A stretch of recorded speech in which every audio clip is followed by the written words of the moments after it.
Well, here's what's happened. I'm feeling kind of silly again. And last night at 5 p.m.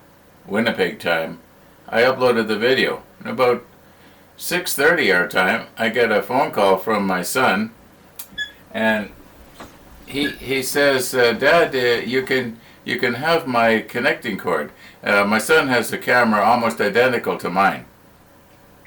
I've got the D850. He's got a D810. They both take the same USB connecting cord, and it turns out he's not using his cord because he he uses the cord that's connected to his portable hard drive.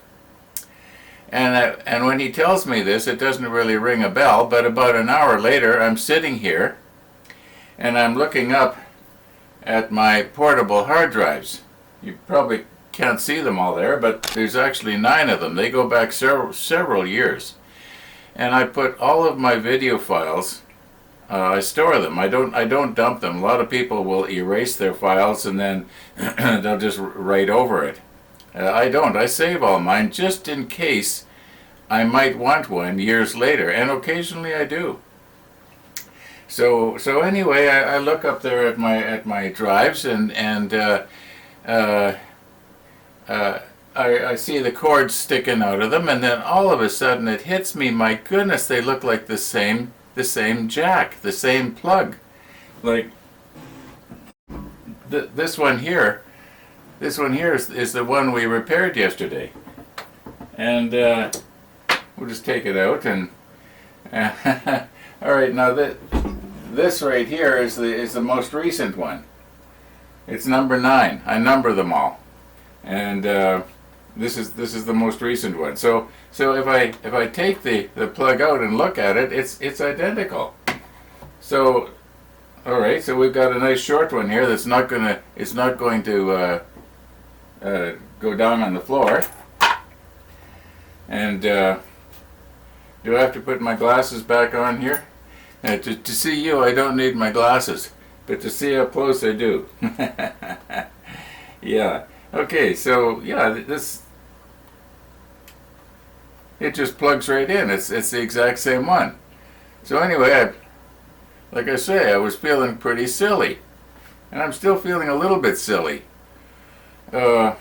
Anyway, problem solved. Oh,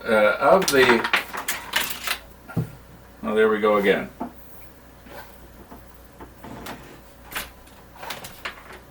Okay, of those 9 drives, 8 of them have this exact same plug. The oldest one has a different plug. So I can run my chair over 8 of them and still be good. All right. You know what? Sitting here in my Sherman tank chair, we're not going to get the model done, are we? We're starting 797. I think we should get back to the model table and see if we can't finish step 52. It'd be really nice.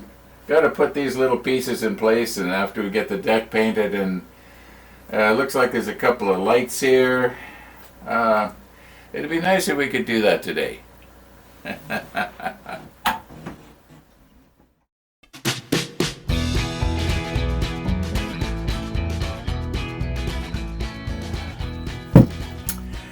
Okay, we got ourselves a nice fresh cup of coffee going here. And it is another bright sunny day here in Winnipeg. And you now know the story behind the cord. You know that Sherman tank chair? It is very comfortable. I think I must have made it, 4 years ago now?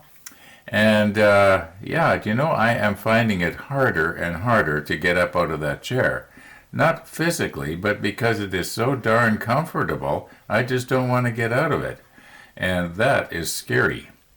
Anyway, thinking about it now, that is probably one of the reasons why I am considering buying either the Iowa or the Missouri in 200 scale. because I want to keep myself motivated. I know that we do have the Rodney, and we got to start working on the Rodney before we could do anything else anyway. But it's sort of like if I buy the Iowa, I'm buying sort of a future for myself, sort of a motivating future, to motivate me to get up out of that Sherman tank chair. Now, let's see if we can paint some decks here. Okay, we are all shook up again. I imagine that it may have settled a little bit since yesterday. And there are 6 little holes in here. I'll move in and show them to you that I do not want to fill in while I am painting.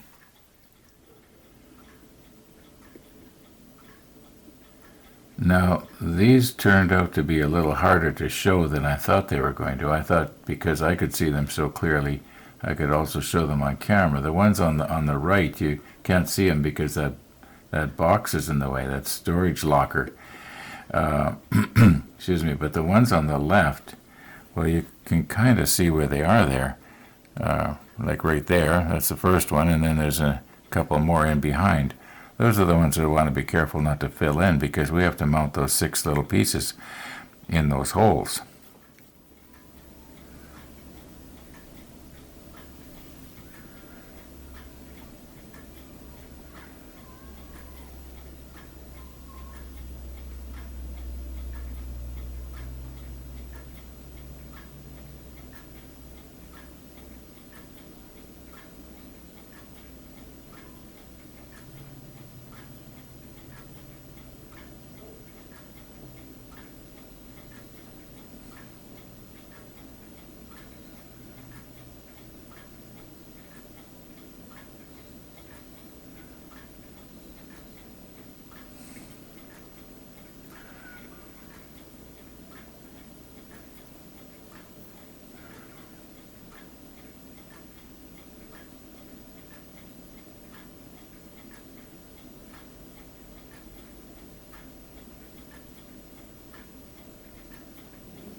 Okay, I'm afraid that there's not too much more of this I can do on camera.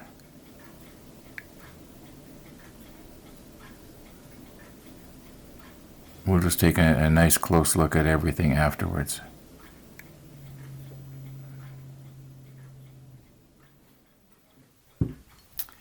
Okay, we'll let this dry so it won't look so blotchy. Get my brushes cleaned up and then we'll have a nice look. Now, I think that by the time we get a lot of this small stuff mounted in the various holes where it's supposed to go, we're not going to notice that the deck is a little bit, you might say, on the blotchy side and possibly could use 2 coats. I think I've got far enough in these, inside there so that we're not going to notice that the paint job does not go all the way in right to the far end of this, like where this pointer is. Yeah. It looks like there's 2, 4, 6, 8, 10. There's well over a dozen places that we have to mount stuff on. So let's dig out our manual and find out what goes where. All right, step 51 is completely done. There's nothing more we can do on it. And for 52, we've got our large pieces all stuck together prematurely, as you will remember. However, may as well start at the beginning of 52 here for the little pieces, and it wants these 2 pieces drop down on the deck, and 6 of these optical units drop down on this deck right here. So let's just reposition and see if we can't just do that. It could well be that I'm going to have to drill out the holes so that they will so that these pieces will fit in, I don't know. But that won't be a problem. Now, once again, I'm not reading my diagram right. These 6 holes, that's not the 6 holes right there.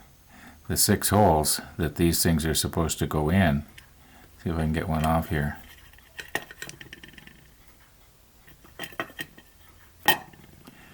Okay, get it out of the way. Okay. They are the ones that get mounted on the inside of here. I do believe that this is going to be something I'm going to have to do off camera. Okay, I've got the first 5 in there now. This last one, and all the ones on this side here, are kind of hard to get in at because of this box, as I mentioned before. But what I did was, I'm just very, very gently wetting, you might say, the bottom of the hole that it has to go in with the extra thin. Okay. And then as for the piece itself, got to get them just at the right angle.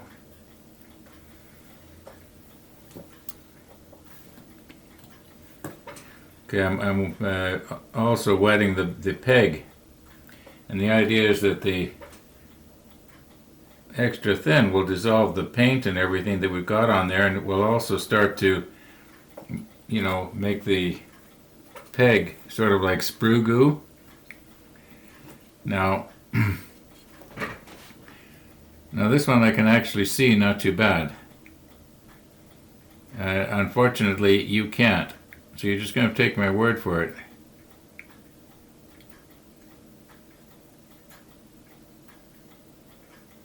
Okay, it's in. Now I'll just make sure it looks straight. And it more or less does. Maybe it could lean just a little bit that way. Okay, well, I'll put this part on the rotator there, and we'll take a look at it in a minute here. These actually went not too bad. I suppose I've been working at it now for, going on 45 minutes, that's all. That's all. Anyway, yeah, they look pretty good. Well, they're going to have to do, right?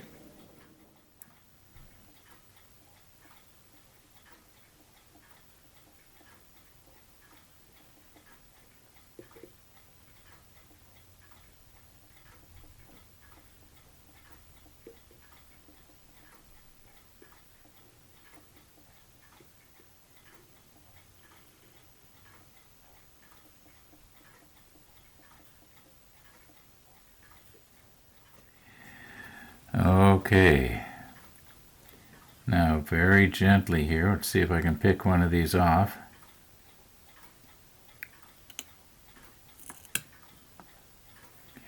And these mount on that same deck.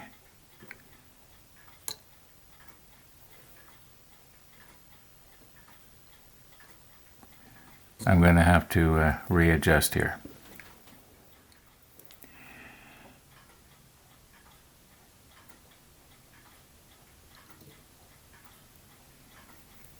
Okay, maybe I should just go ahead and put a little bit of extra thin on that right now. Oh shoot.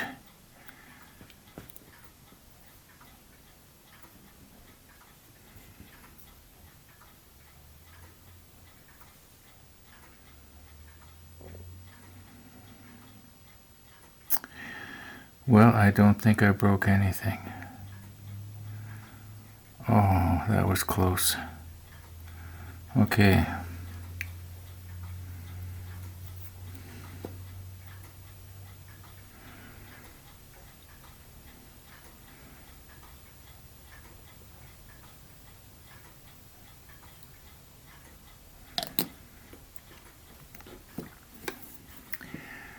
Okay, I don't know what happened there. I guess I fumbled it.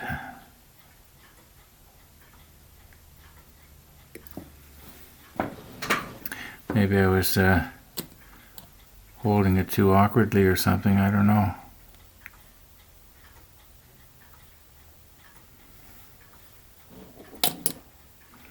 Maybe I was trying to do things with my right hand that I should have been doing with my left.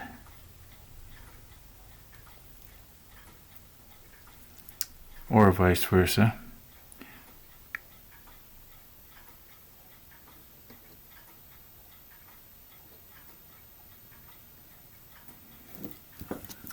Now,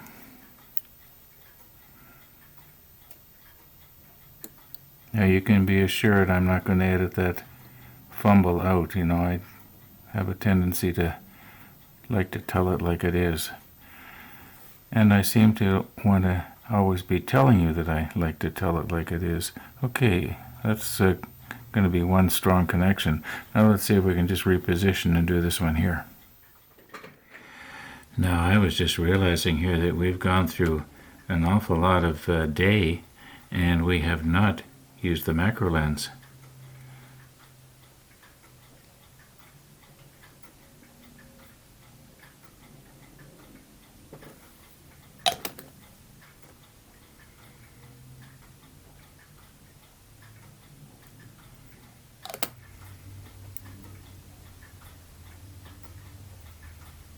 Maybe I should have done a dry run here.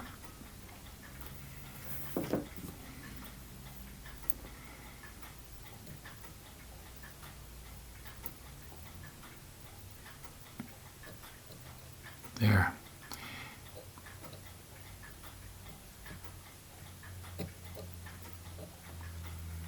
Alright, I don't think I need to poke at it anymore. I'm pretty sure that when that extra thin evaporates, it's going to be pretty well melded on there. One of the seats, the seat that's closest to you that you can't actually see, is right up against the inside of the splinter rail. That's I guess I didn't position that seat just right, but anyway, I'm pretty sure we got it. Okay, checking carefully on step 52 now.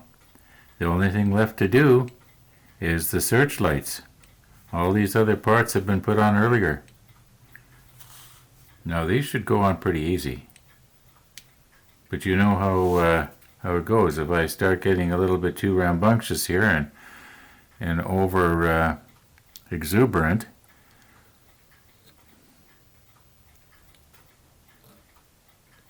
maybe I'll reposition here. You know what? Let's put the macro lens on.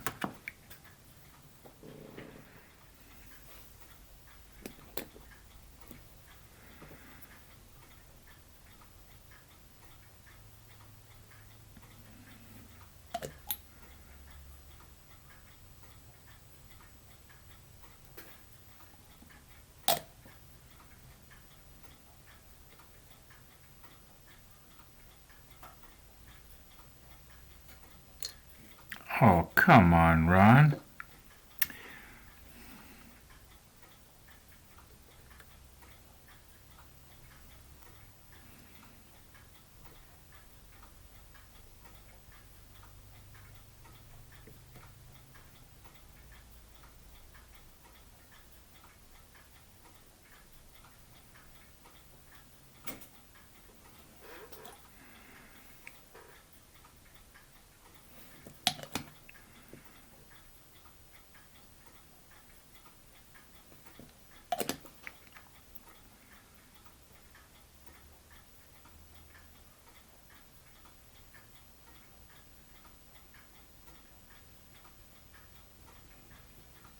There we go.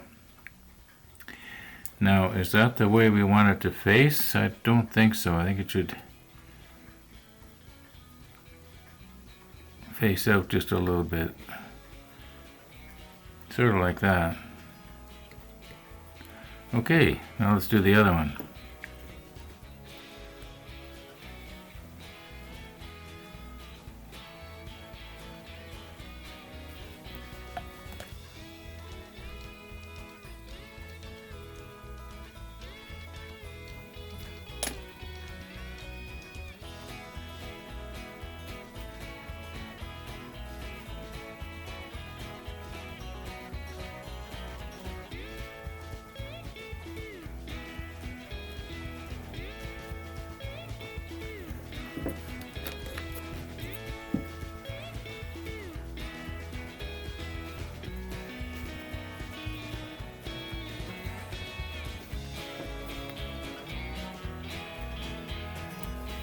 Okay, I think that's seated. And I think 52 is done. Time has gotten away on us again. And I gotta call it quits for today. So thanks for watching, everybody. And all being well, we'll see you tomorrow on step 53.